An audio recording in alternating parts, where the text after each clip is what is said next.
एटा तो सत गुलगुला केबे केबे समस्त घरे हेई थाए किंतु आजिर एई प्रोसेस रे आहुरी भी लागिबा बोबाल विश्वास होनी जदी थरे बनेकी देखंतु देखिकी तो आपण जानि पारुथिबे आ कहिबी काना खाली एतिकी कहिबी ट्रस्ट मी बहुत बढ़िया लागिबो। नमस्कार मु प्रीति पीएस किचन किंग रे आपनको सर्वप्रथमे स्वागत। तो गुलगुला बनेबा पाई नै जिबा एठे गोटे मिक्सिंग बाउल आउ नै जिबा 2 कप अटा जो अटा को यूज करके रोटी परोटा बने खाऊ सेई अटा ही एठे नबा। नेक्स्ट नबा सुजी जो कप रे माप करके 2 कप अटा नै छे सेई कप रे गोटे कप सुजी नबा। जेतिके अटा तार अधा सुजी नेले ही गुलगुला परफेक्ट तैयारी हबा। आउ जेतिकी सुजी नबा सेतिकी चीनी नबा। तो मु एठे गोटे कप चीनी नै छी। आपण चाहिले चीनी पाउडर भी नहीं पारिबे। एतिकी फरक चीनी को पाउडर करके नेले बहुत जल्दी मिक्सी हो जाई थाए ए सब जिनस सहित। आउ एठे जेहेतु ये गोटा अछि पानी देकी गोळेला टाइम रे टिके टाइम लागिबो मेल्ट हेबा पाई अदरवाइज किछि प्रॉब्लम नाही। आउ चीनी केतिकी खाइबे सेटा आपनक ऊपर डिपेंड। चीनी कम खाउथिले कि अधिक खाउथिबे सेई अनुसार ऐड करिवे। चाहिबे जति चीनी जगह रे गुड़ नै जिबे गुड़ नेले 100 ग्राम नेबे। नेक्स्ट पान मधुरी गुलगुला रे भल फ्लेवर आनिबा सहित खाइला टाइम रे गोटे गोटे पाटी रे लागिबो भल लागिबो। नेक्स्ट गुलगुला अलणिया न लागिबा पाई दे दबा लूण ये आधा छोटो चामच ही दबा। ता सहित नै जिबा आधा छोटो चामच खाइबा सोडा। सोडा बेसी नेबेनी अल्प टिके नेबे नहले गुलगुला भीतर पूरा नरम हे जिबो। छाणीला टाइम रे गुलगुला तेल रे खोली जिबो। खाली गुलगुला टिके फुलिबा पाई अल्प टिके सोडा यूज करबा। नेक्स्ट दे दबा घियो। घियो नेबे गुलगुला बहुत टेस्टी लागि थाए। आउ जदी घियो पसंद नाही घियो जगह रे तेल नेबे। घियो एठे मु 2 बड़ चामच यूज करूछि। आपण जो अनुसार ए सबरो क्वांटिटी देइथिबे सेही अनुसार घियो यूज करिवे।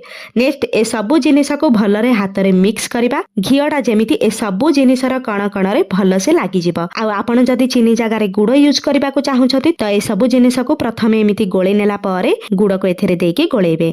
तो एठे से पर्यंत मिसेइबे जे पर्यंत हाथ रे मुठा न हेछि। आ जेतेबेले ये एमिति मुठा शेप हे जिवो जानिबे जे घियोटा ए सबु सहित भल से मिसी जाइछि। मिसी गला पारे नेक्स्ट एथरे दे दबा पानी। पानी भी सेई कप रे नबा जो थरे अटा सुजी चीनी मापिकी नैथिले। तो प्रथमे गोटे कप पानी यूज करके याकू गोळेबा। ध्यान रखिबे याकू बिल्कुल भी चकटिबेनी कि हाथ रे रगड़िबेनी खाली एमिति सॉफ्टली गोळेबे। आ पानी को देला टाइम रे अल्प अल्प ढालिकी गोळेबे। तो एइठे गोटे कप पानी देई देला पारे तथापि ये हाथ को सुखला सुखला लागुची जेहेतु आमे एथिरे सुजी भी ऐड करिछे पानी को तो सोक निहाती करिबो। सेथि पई एठे आउ गोटे कप पानी नै कि एथिरे अल्प अल्प देकी गोळेबा। जेतेबेले बैटर रो परफेक्ट कंसिस्टेंसी आसी जिवो गुलगुला बनेबा पई सेतिके एथिरे पानी ऐड करिबा। देखंतु यार टेक्सचर एमिति नरम रहिबा दरकार। आ हाथ को एमिति अठालिया अठालिया लागुथबो माने रोटी पई आमे जो डो बनै थाउ ताठो भी ये बहुत नरम हबो। देखिके आपण क्लियरली जानि पारुथिबे। आ देखंतु पछारे जो कप रे आमे गोटे कप पानी नैथिले सेथरु आधा कप पानी यूज हैला आ आधा कप पानी बळी जाइछि। तो गुलगुला रो बैटर पई टोटली आमे एठे 1.5 कप पानी यूज कले। तो याकू एठे गोळी नेला पारे 10 रु 15 मिनिट पई कवर करके रखि दबा जहा द्वारा सुजीटा फुलिबा सहित ए सबु जिनिस परस्पर सहित सेट हे जिवो। नेक्स्ट 15 मिनिट पारे देखंतु एई बैटर को आउ एठे चकटिबेनी कि एथिरे आउ पानी ऐड करबेनी। एइथिरु अल्प टिके बैटर नेकी तेल रे पकेई दबा। तेल को मु एठे ऑलरेडी हल्का गरम करि नै छी। एठे मु देखेबा को चाहूची केतिके गरम रे गुलगुला छानिले गुलगुला एकदम परफेक्ट तैयारी हबो। देखंतु ए जो छोटो बॉल को पकेई छे ये सांगे सांगे छानी हे कि ऊपर को उठुनी किछि समय पारे ऊपर को उठी जाउछि।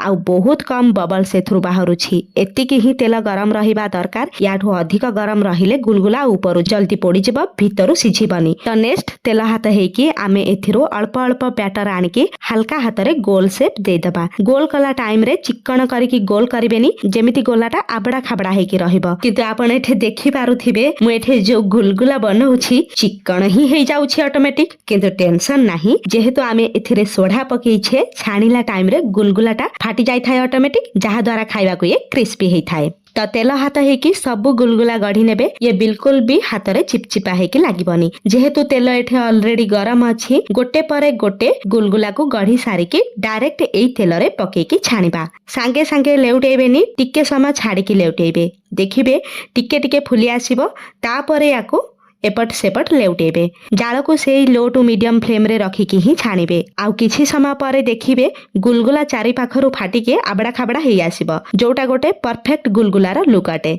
ଉପରୁ କ୍ରିସ୍ପି ଭିତରୁ ସଫ୍ଟ। ତାହେଲେ ଆଜିର ଏଇ ଗୁଲଗୁଲା ରେସିପି ଏଠି ସରି ଯାଇଛି।